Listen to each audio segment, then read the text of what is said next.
Justru salah satu tanda bahwa kita menghormati Allah sebagai pencipta, kita menghormati sistem tanda di alam semesta ini. Bismillahirrahmanirrahim. Assalamualaikum warahmatullahi wabarakatuh. Alhamdulillahirabbil alamin. Allahumma shalli ala Muhammad wa ali Muhammad. Sahabat-sahabat Nurul Wala yang budiman. Ada sebuah pemikiran bahwa sikap-sikap keberagaman tertentu atau ekspresi keberagaman tertentu melalui tablik akbar atau melalui doa, melalui sholat Jumat, mengisi masjid dengan syiar-syiar agama bisa mengatasi penyakit yang sekarang menghebohkan seluruh dunia, yaitu yang disebut dengan COVID-19, sebuah penyakit infeksi pernafasan oleh virus corona yang ditemukan di 2019. Menjadi sebuah pandemi, menjadi sebuah histeria bagi manusia, seluruh manusia. Nah, sekira kita akan merespon, kita akan mencoba menjelaskan itu dalam waktu yang singkat ini.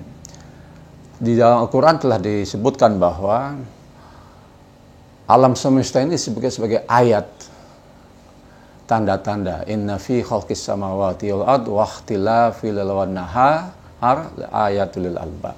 Sesungguhnya dalam ciptaan langit dan bumi, pergantian malam dan siang, terdapat tanda-tanda bagi orang berfikir. Itu dilanjutkan bertafakur, kemudian mereka berkata, Rabbana ma khalaqta hadza batila. Ya Allah, tidak ada ciptaan Kau yang sia-sia. Ini jelas bahwa alam semesta adalah sebuah sistem tanda yang telah Allah ciptakan. Ada tatanan, ada hukum-hukum di situ. Ada prinsip-prinsip yang berlaku. Itu sebabnya Allah sering menggunakan ciptaannya sebagai ayat nama surat. Misal Al-Baqarah, sapi. Surat An-Najm, bintang. Asy-Syams, matahari. Al-Qamar, bulan. An-Nahl, lebah, dan seterusnya. Untuk menunjukkan bahwa ciptaannya memiliki tatanan sendiri, memiliki hukum-hukum sendiri yang harus dihormati. Nah, ketika orang memahami hukum-hukum alam yang merupakan ciptaan Tuhan yang disebut Allah sebagai ayat, lahirkanlah disebut sains yang kaitan dengan sains empiris. Oleh karena itu, salah satu ciri khas umat beragama, pemahaman Islam, penanganan Qur'ani, adalah kita melihat alam semesta ini sebagai sebuah sistem tanda yang memiliki otonomi sendiri. Dia objektif, dia faktual.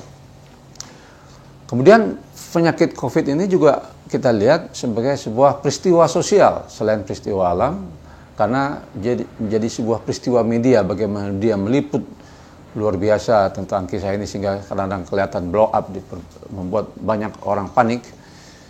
Ini jadi sebuah peristiwa ekonomi, peristiwa politik, dan juga otomatis peristiwa moral, karena ini membuat tantangan moral. Apakah ini menjadi mendorong orang untuk berbuat kebaikan atau menggunakan kesempatan ini untuk menimbun barang dan seterusnya. Jadi ini peristiwa sosial, ini disebut dengan sistem sosial di alam nafsani. Kemudian yang ketiga, yang berkaitan dengan lebih dalam dari diri kita, kedalaman eksistensi kita, apa yang kita sebut alam rohani, yaitu menyangkut kesadaran akan yang ada, kesadaran akan yang kudus. Kalau Plato menyebut kesadaran akan yang maha baik, Ibnu Sina kesadaran akan wujud yang niscaya, itu yang disebut kesadaran akan Tuhan Allah, yang dalam Quran sebagai Rahman, kesadaran akan Rahman yang maha baik, yang maha kasih, yang menimbulkan harapan. Harapan. Iman dan harapan adalah dua hal yang saling berkaitan. Iman itu menunjukkan harapan.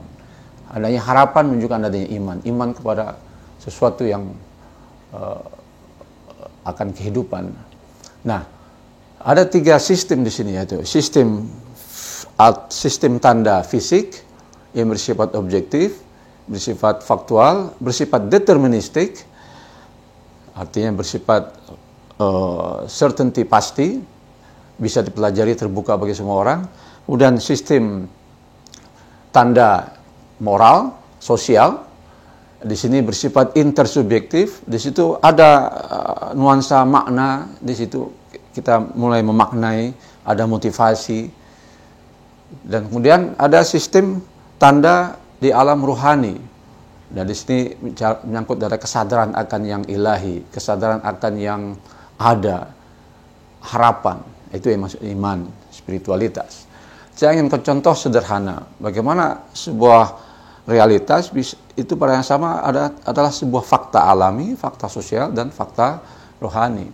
Seperti COVID ini, saya kasih contoh, kita kedatangan tamu, kita berikan hidangan kopi.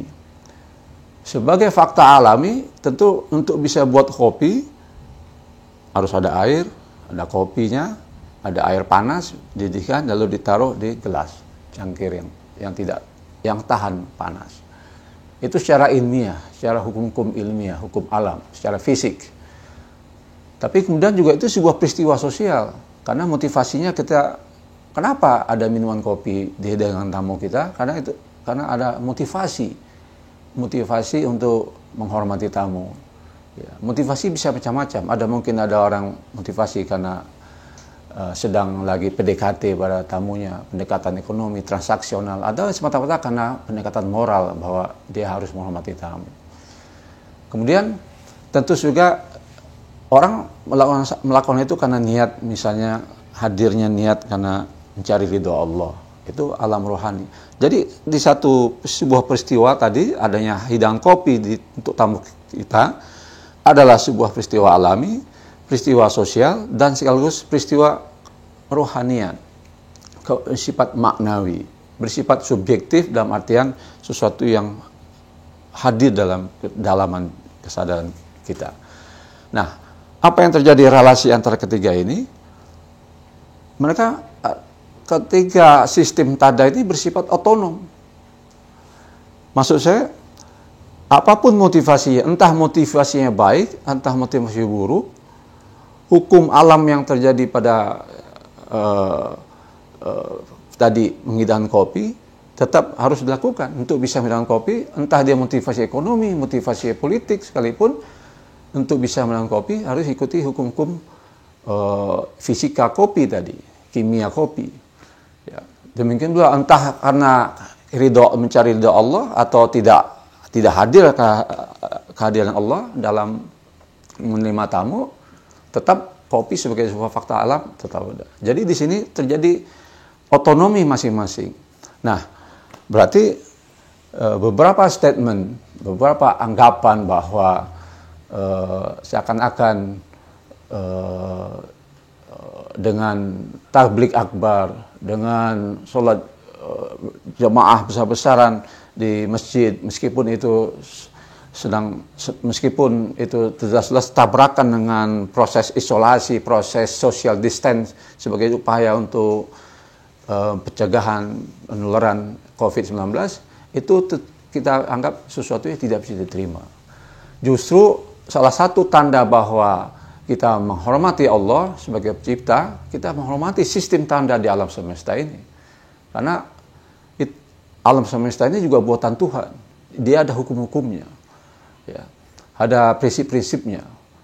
Jadi buktinya bahwa penyakit ini menular kepada semua orang, apapun agama pun, apapun rasnya, orang baik atau orang buruk, orang yang imannya tinggi ataupun imannya rendah, atau yang lain-lain, ideologi apapun, itu terkena. Karena memang itu namanya hukum alam bekerja atas dasar objektivitas, dia sesuatu yang bersifat deterministik. Nah, perbedaannya hanya pada level kalau orang yang punya kerohanian memaknai peristiwa itu yang berbeda. Ya. Bagi orang yang punya moral, ini adalah sebuah peristiwa sosial yang bisa dipakai untuk menjadi challenging, tantangan untuk berbuat moral dan selanjutnya. Nah, persoalannya sekarang adalah kalau seandainya doa, kegiatan keagamaan ini dianggap tidak langsung punya relasi kuat dengan, tidak punya hubungan langsung dengan hubungan sebab akibat dengan peristiwa alami, lalu untuk apa berdoa? Ini sesuatu yang mesti kita klarifikasi dan jawab, dan insya Allah akan kita ulas secara singkat di pertemuan yang akan datang. Terima kasih. Assalamualaikum warahmatullahi wabarakatuh.